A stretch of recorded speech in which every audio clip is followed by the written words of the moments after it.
Hello everyone, welcome back to the ASMR Book Club.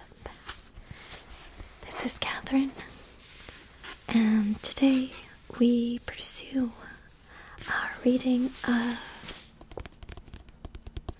Pride and Prejudice.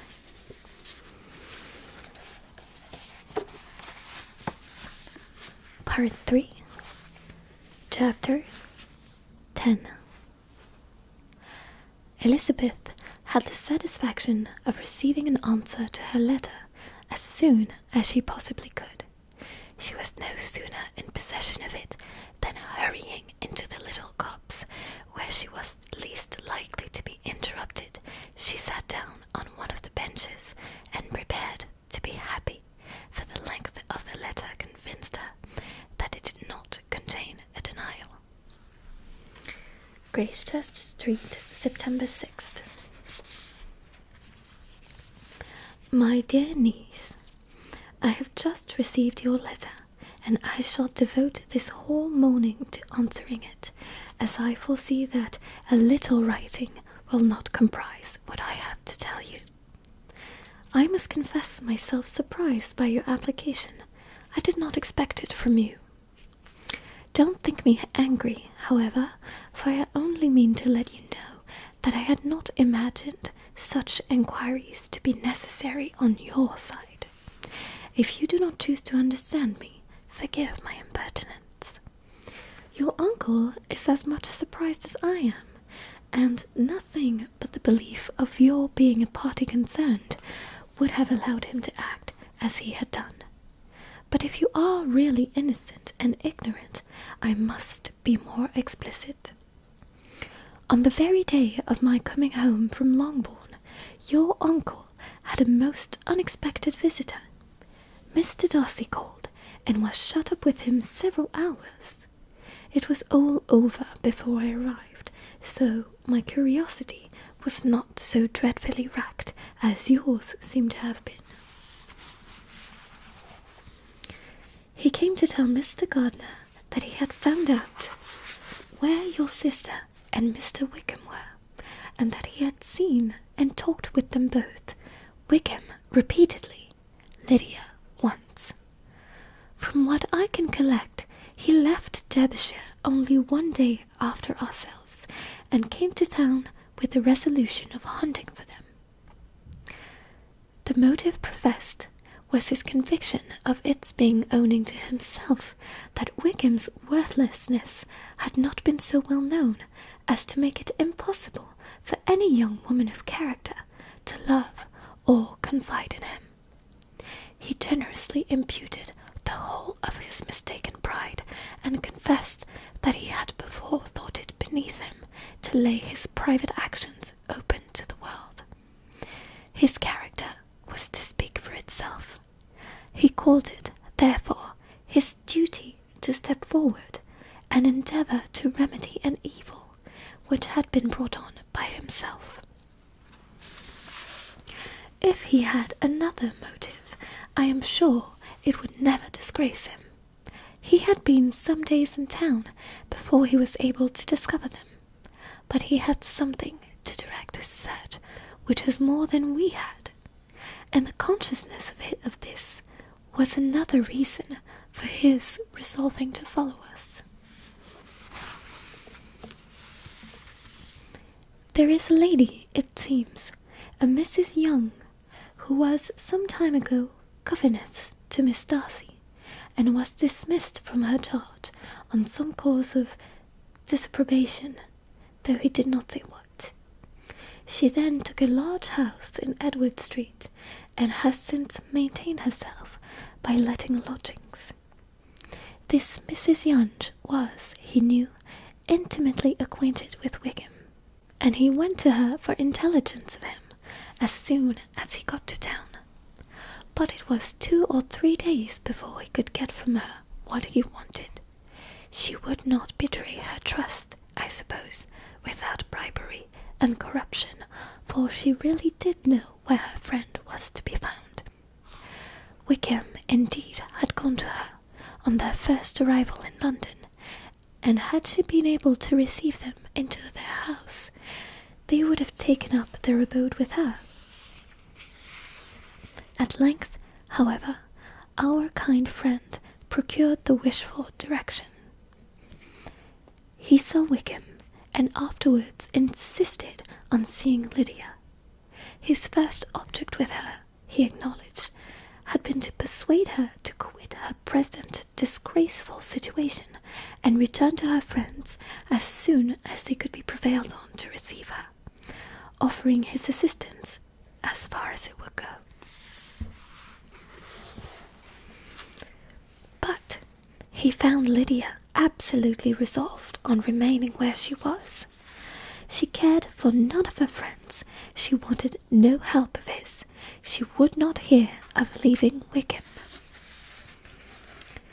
She was sure they would be married some time or other, and it did not much signify when.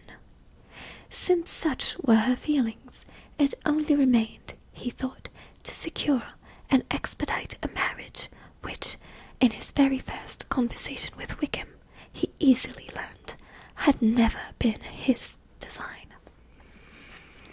He confessed himself obliged to leave the regiment on account of some debt of honour, which were very pressing, and scrupled not to lay all the ill consequences of Lydia's flight on her own folly alone.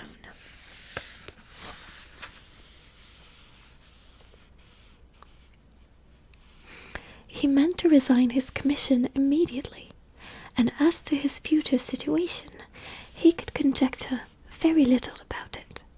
He must go somewhere, but he did not know where, and he knew he should not have nothing to live on. Mr. Darcy asked him why he had not married your sister at once. Though Mr. Bennet was not imagined to be very rich, he would have been able to do something for him, and his situation must have been benefited by marriage. But he found, in reply to his question, that Wickham still cherished the hope of more effectually making his fortune by marriage in some other country. Under such circumstances, however, he was not likely to be proof against the temptation of immediate relief. They met several times, for there was much to be discussed. Wickham, of course, wanted more than he could get, but at length was reduced to be reasonable. Everything being settled between them, Mr. Darcy's next step was to make sure your uncle acquainted with it, and he first called in Gracechurch Street the evening before I came home. But Mr. Gardiner could not be seen, and Mr. Darcy found, on farther inquiry, that your father was still with him, but would quit town the next morning. He did not judge your father to be a person whom we could so properly consult as your uncle, and therefore readily postponed seeing him till after the departure of the former. He did not leave his name, until the next day it was only known that a gentleman had called on business. On Saturday he came again. Your father was gone, your uncle at home, and, as I said before, they had a great deal of talk together.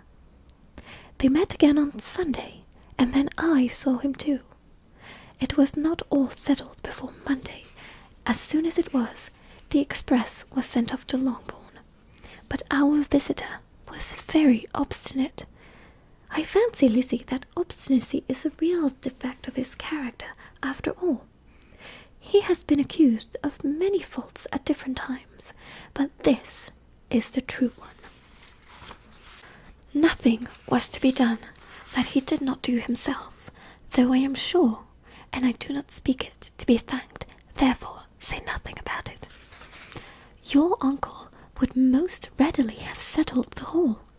They battled it together for a long time, which was more than either the gentleman or lady concerned in it deserved. But at last your uncle was forced to yield.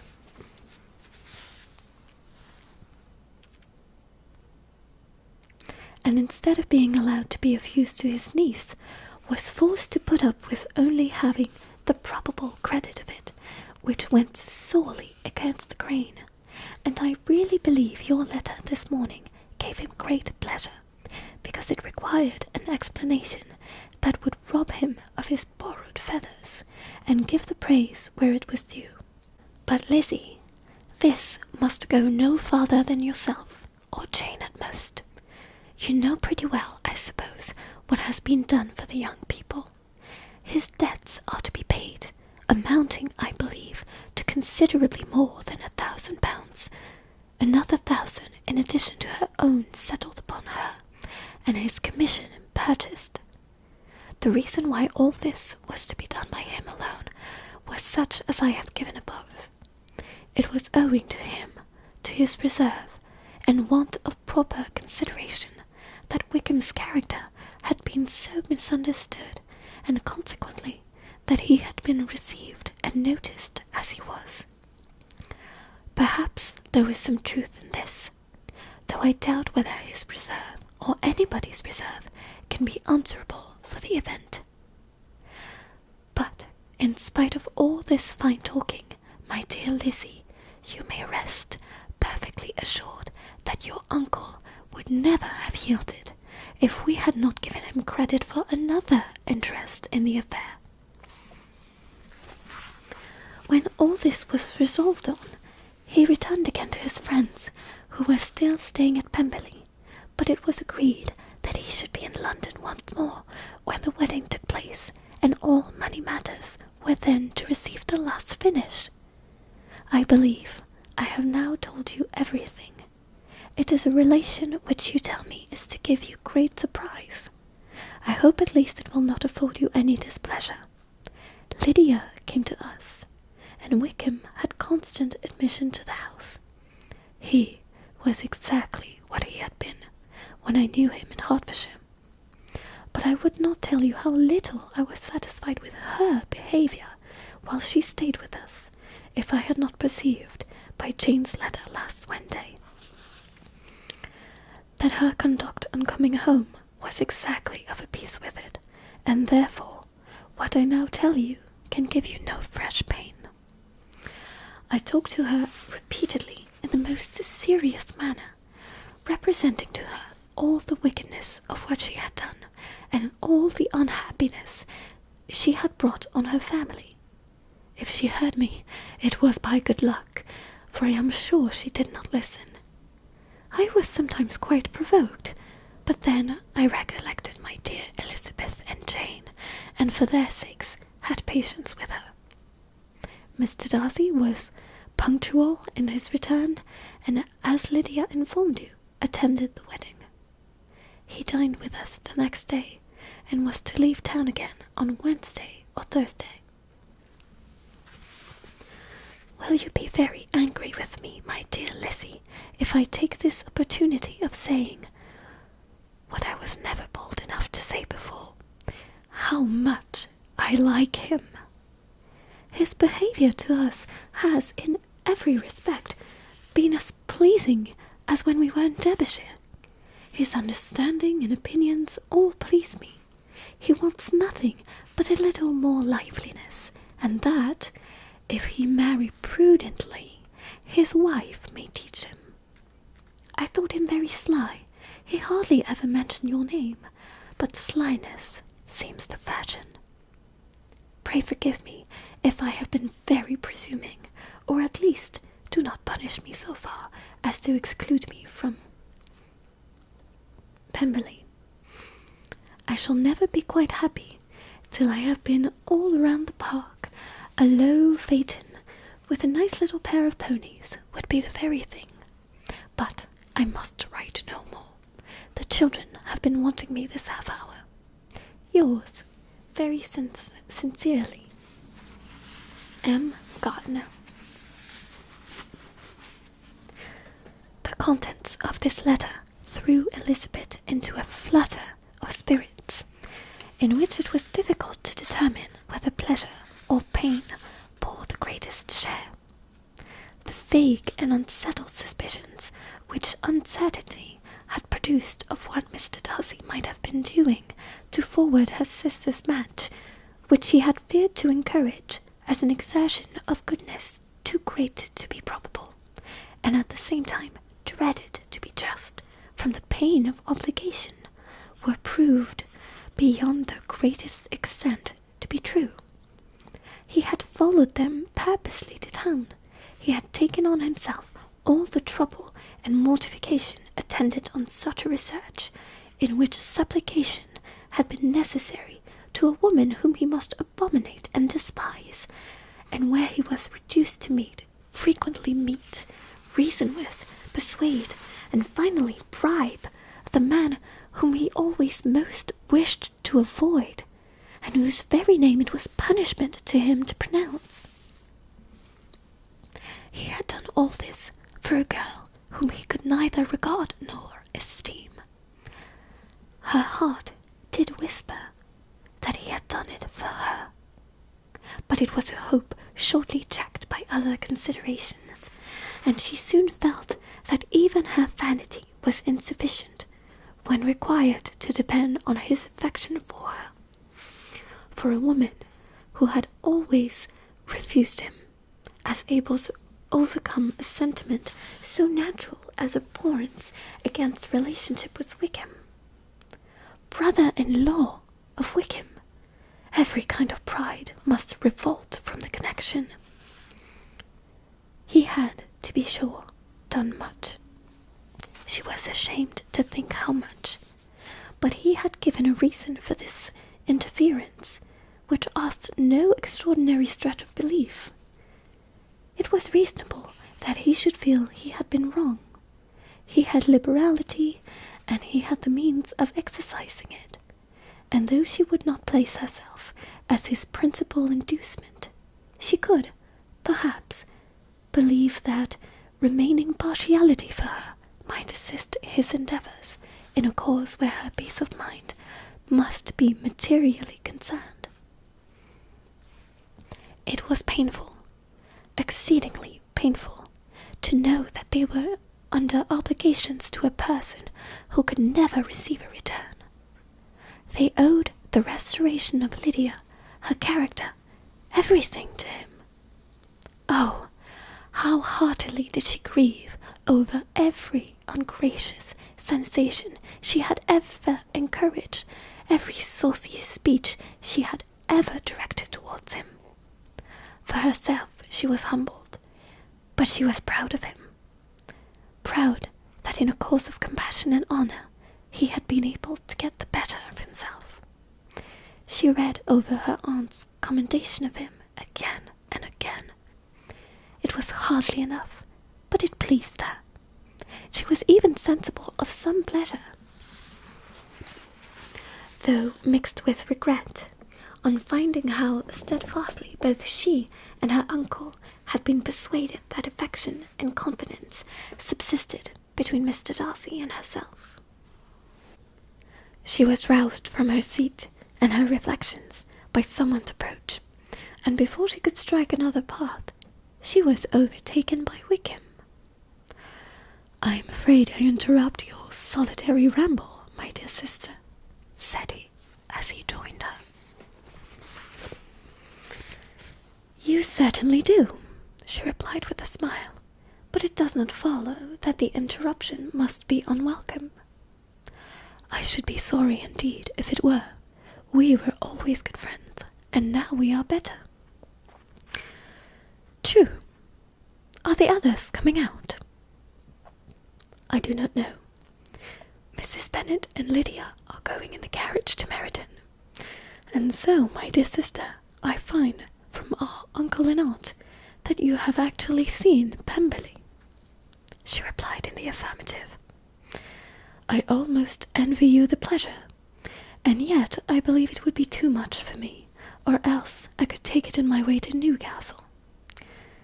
And you saw the old housekeeper, I suppose? Poor Reynolds, she was always very fond of me, but of course she did not mention my name to you." "Yes, she did." "And what did she say?" "That you are gone into the army, and she was afraid had not turned out well. At such a distance as that, you know, things are strangely misrepresented." "Certainly," he replied.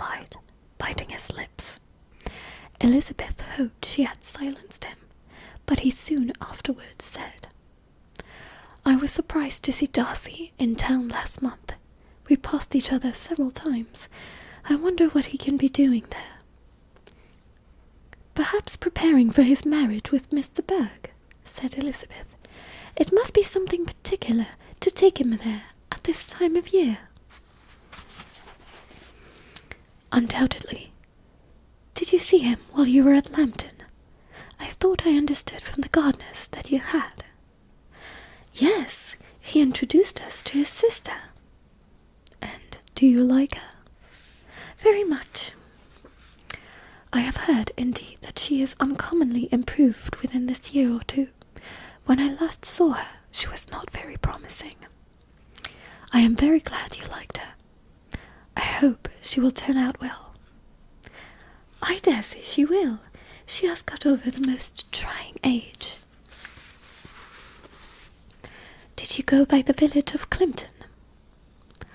"I do not recollect that we did. I mention it because it is the living which I ought to have had. A most delightful place. Excellent parsonage house. It would have suited me in every aspect." "How should you have liked making sermons?"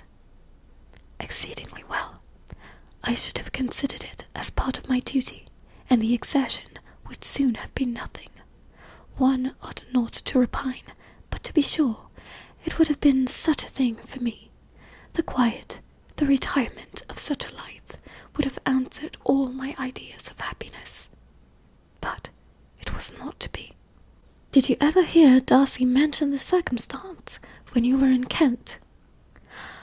"I have heard from authority, which I thought is good, that it was left you unconditionally only, and at the will of the present patron." "You have. Yes, there was something in that. I told you so from the first, you may remember." "I did hear, too, that there was a time when sermon-making was not so palatable to you, as it seems to be at present, that you actually declared your resolution of never taking orders, and that the business had been compromised accordingly."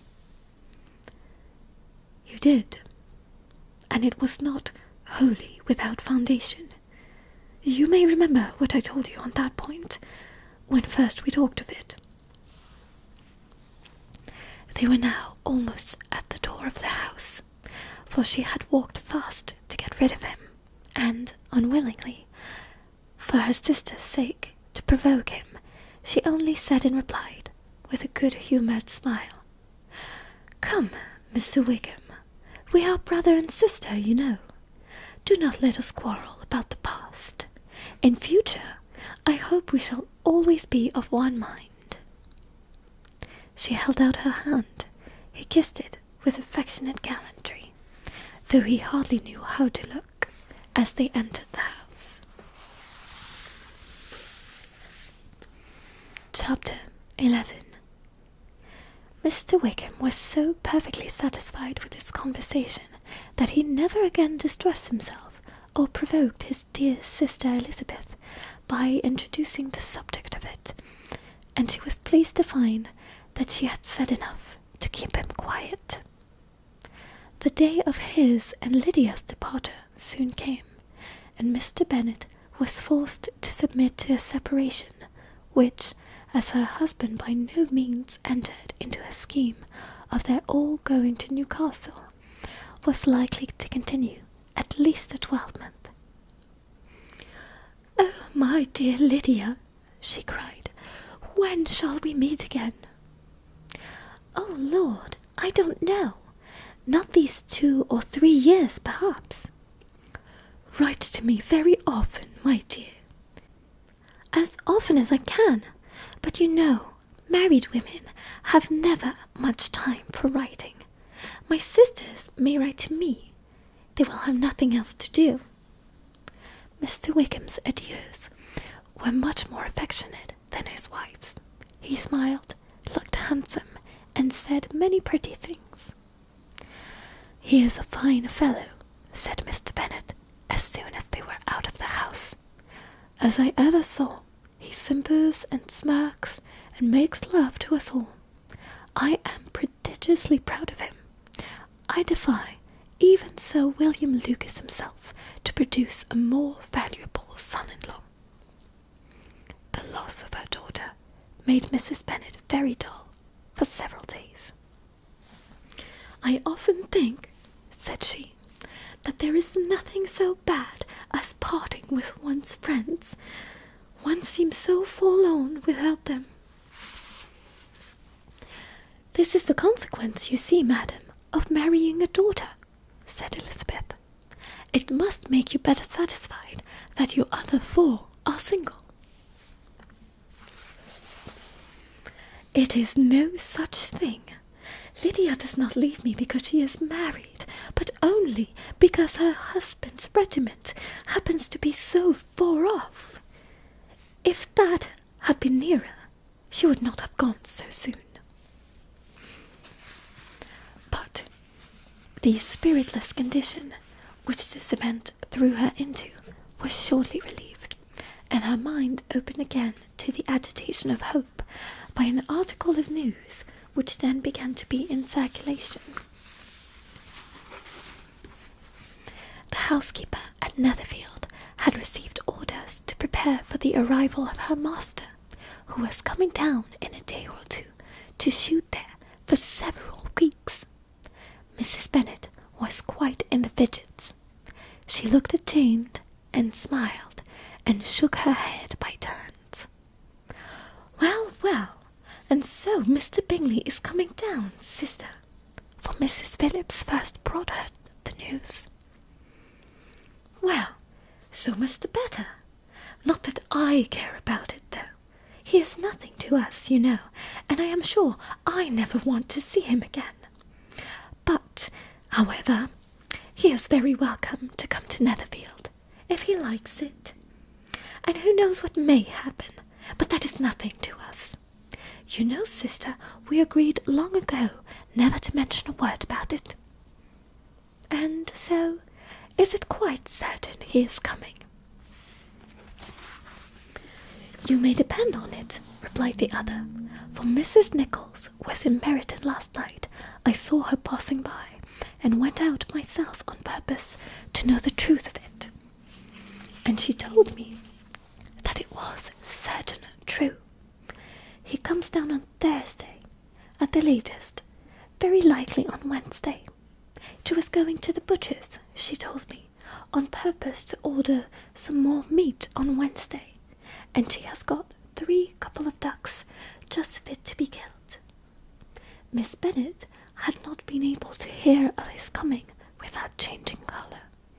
It was many months since she had mentioned his name to Elizabeth, but now, as soon as they were alone together, she said, I saw you look at me today, Lizzie, when my aunt told us of the present report, and I know I appeared distressed. But don't imagine it was from any silly cause. I was only confused for the moment because I felt that I should be looked at. I do assure you that the news does not affect me, either with pleasure or pain. I am glad of one thing, that he comes alone, because we shall see the less of him. Not that I am afraid of myself, but I dread other people's remarks. Elizabeth did not know what to make of it. Had she not seen him in Derbyshire, she might have supposed him capable of coming there with no other view than what was acknowledged. But she still thought him partial to Jane, and she wavered as to the great probability of his coming there with his friend's permission, or being bold enough to come without it. Yet it is hard, she sometimes thought, that this poor man cannot come to a house which he has legally hired without raising all this speculation. I will leave him to himself. In spite of what her sister declared, and really believed to be her feelings in the expectation of his arrival, Elizabeth could easily perceive that her spirits were affected by it. They were more disturbed, more unequal, than she had often seen them. The subject, which had been so warmly canvassed between their parents about a 12-month ago, was now brought forward again. "As soon as ever Mr. Bingley comes, my dear," said Mrs. Bennet, "you will wait on him, of course." No, you forced me into visiting him last year, and promised if I went to see him, he should marry one of my daughters, but it ended in nothing, and I will not be sent on a fool's errand again." His wife represented to him how absolutely necessary such an attention would be from all the neighbouring gentlemen on his returning to Netherfield. "'Tis an etiquette I despise," said he. "If he wants our society, let him seek it. He knows where we live. I will not spend my hours in running after my neighbours every time they go away and come back again." "Well, all I know is that he will be abominably rude if you do not wait on him. But, however, that shan't prevent my asking him to dine here. I am determined. We must have Mrs. Long and the Goldings soon. That will make 13 with ourselves, so there will be just room at table for him." Consoled by this resolution, she was the better able to bear her husband's incivility, though it was very mortifying to know that her neighbours might all see Mr. Bingley in consequence of it before they did. As the day of his arrival drew near, "I begin to be sorry that he comes at all," said Jane to her sister. "It would be nothing. I could see him with perfect indifference, but I can hardly bear to hear it thus perpetually talked of. My mother means well, but she doesn't know. No one can know how much I suffer from what she says. Happy shall I be when his stay at Netherfield is over." "I wish I could say anything to comfort you," replied Elizabeth, "but it is wholly out of my power. You must feel it, and the usual satisfaction of preaching patience to a sufferer is denied me, because you always have so much." Mr. Bingley arrived. Mrs. Bennet, though through the assistance of servants, contrived to have the earliest tidings of it, that the period of anxiety and fretfulness on her side might be as long as it could. She counted the days that must intervene before their invitation could be sent, hopeless of seeing him before. But on the 3rd morning after his arrival in Hertfordshire, she saw him from her dressing-room window enter the paddock and ride towards the house. Her daughters were eagerly called to partake on her joy. Jane resolutely kept her place at the table, but Elizabeth, to satisfy her mother, went to the window. She looked. She saw Mr. Darcy with him, and sat down again by her sister. "There is a gentleman with him, mamma," said Kitty. "Who can it be?" "Some acquaintance or other, my dear, I suppose. I am sure I do not know." "La," replied Kitty, "it looks just like that man that used to be with him before, Mr. What's-his-name, that tall, proud man." "Good gracious, Mr. Darcy! And so it does, I vow. Well, any friend of Mr. Bingley's will always be welcome here, to be sure, but else I must say that I hate the very sight of him." Jane looked at Elizabeth with surprise and concern. She knew but little of their meeting in Derbyshire, and therefore felt for the awkwardness which must attend her sister in seeing him almost for the first time after receiving his explanatory letter. Both sisters were uncomfortable enough.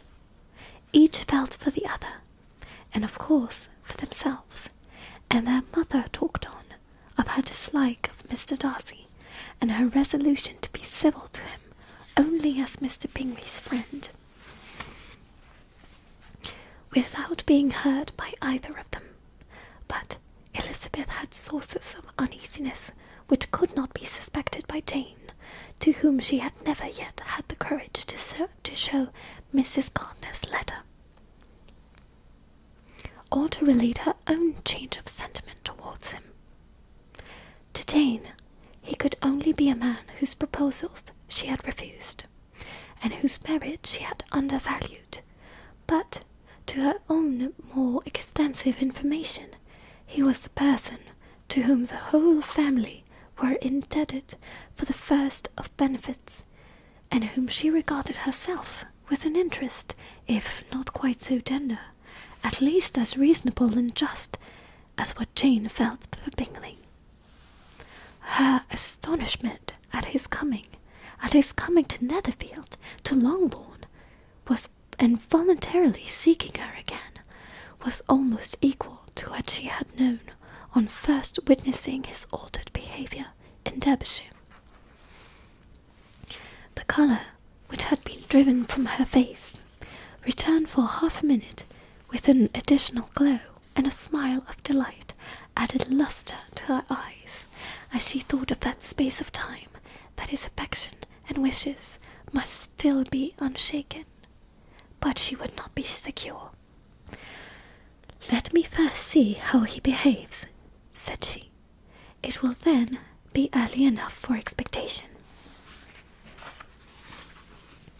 She sat intently at work, striving to be composed, and without daring to lift up her eyes, till anxious curiosity carried them to the face of her sister, as the servant was approaching the door. Jane looked a little paler than usual, but more sedate than Elizabeth had expected.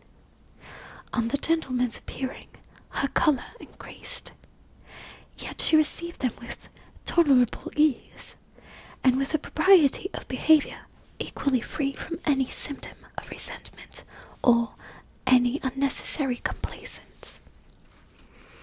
Elizabeth said as little to either as civility would allow, and sat down again to her work with an eagerness which she did not often command.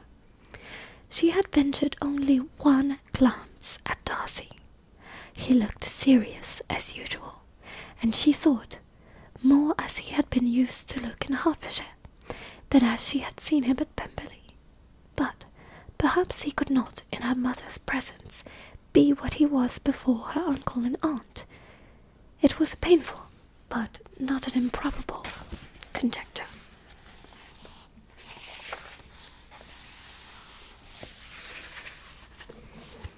Bingley she had likewise seen for an instant, and in that short period saw him looking both pleased and embarrassed.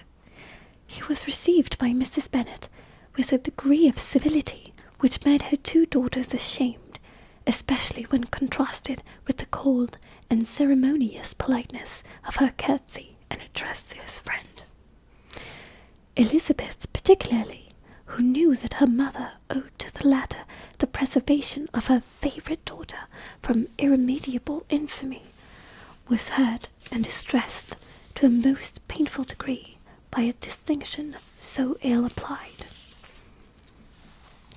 Darcy, after inquiring of her how Mr. and Mrs. Gardner did, a question which she could not answer without confusion, said scarcely anything. He was not seated by her. Perhaps that was the reason of his silence, but it had not been so in Derbyshire. There he had talked to her friends, when he could not to herself. But now several minutes elapsed, without bringing the sound of his voice, and when, occasionally, unable to resist the impulse of curiosity, she raised her eyes to his face, she as often found him looking at Jane as at herself, and frequently on no object but the ground. More thoughtfulness and less anxiety to please than when they last met were plainly expressed. She was disappointed and angry with herself for being so. "Could I expect it to be otherwise?" said she. "Yet why did he come?" She was in no humour for conversation with anyone but himself, and to him she had hardly courage to speak. She inquired after his sister, but could do no more. "It is a long time, Mr. Bingley, since you went away," said Mrs. Bennet. He readily agreed to it. "I began to be afraid you would never come back again. People did say you meant to quit the place entirely at Michaelmas, but, however, I hope it is not true. A great many changes have happened in the neighbourhood since you went away. Miss Lucas is married and settled, and one of my own daughters. I suppose you have heard of it. Indeed, you must have seen it in the papers. It was in the Times and the Courier, I know, though it was not put in as it ought to be. It was only said, 'Lately George Wickham, Esquire, to Miss Lydia Bennet,' without there being a syllable said of her father, or the place where she lived, or anything. It was my brother Gardner's drawing up to, and I wonder how he came to make such an awkward business of it. Did you see it?" Bingley replied that he did, and made his congratulations. Elizabeth dared not lift up her eyes. How Mr. Darcy looked, therefore, she could not tell. "It is a delightful thing, to be sure, to have a daughter well married," continued her mother. "But at the same time, Mr. Bingley, it is very hard to have her taken such away from me. They are gone down to Newcastle, a place quite northward, it seems, and there they are to stay. I do not know how long. His regiment is there, for I suppose you have heard of his leaving, and of his being gone into the regulars. Thank heavens, he has some friends, though perhaps not so many as he deserves." Elizabeth, who knew this to be levelled at Mr. Darcy, was in such misery of shame that she could hardly keep her seat. It drew from her, however, the exertion of speaking, which nothing else had so effectually done before, and she asked Bingley whether he meant to make any stay in the country at present. A few weeks, he believed. "When you have killed all your own birds, Mr. Bingley," said her mother, "I beg you will come here and shoot as many as you please on Mr. Bennet's manor. I am sure he will be vastly happy to oblige you, and will save all the best of the coveys for you." "The first wish of my heart," she said to herself, "is never more to be in company with either of them. Their society can afford no pleasure that will atone for such wretchedness as this. Let me never see either one or the other again." Yet the misery, for which years of happiness were to offer no compensation, received soon afterwards material relief from observing how much the beauty of her sister rekindled the admiration of her former lover.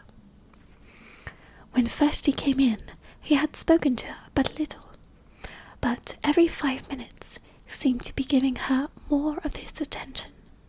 He found her as handsome as she had been last year, as good-natured, and as unaffected, though not quite so chatty. Jane was anxious that no difference should be perceived in her at all, and was really persuaded that she talked as much as ever. But her mind was so busily engaged that she did not always know when she was silent. When the gentleman rose to go away, Mrs. Bennet was mindful of her intended civility, and they were invited and engaged to dine at Longbourn in a few days' time.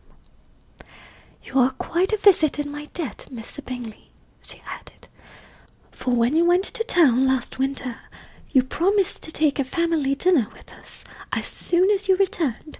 I have not forgot, you see, and I assure you I was very much disappointed that you did not come back and keep your engagement." Bingley looked a little silly at this reflection. It said something of his concern at having been prevented by business.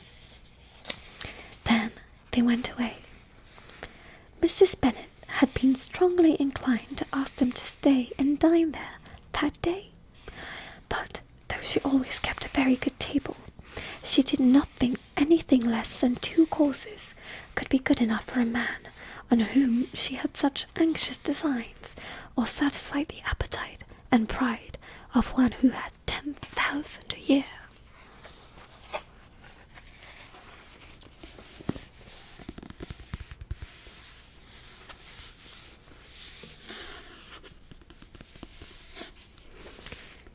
So these were quite long chapters. I hope you enjoyed this reading of Pride and Prejudice. And if you are not yet asleep, I hope you have a good night, and I will see you again soon at the ASMR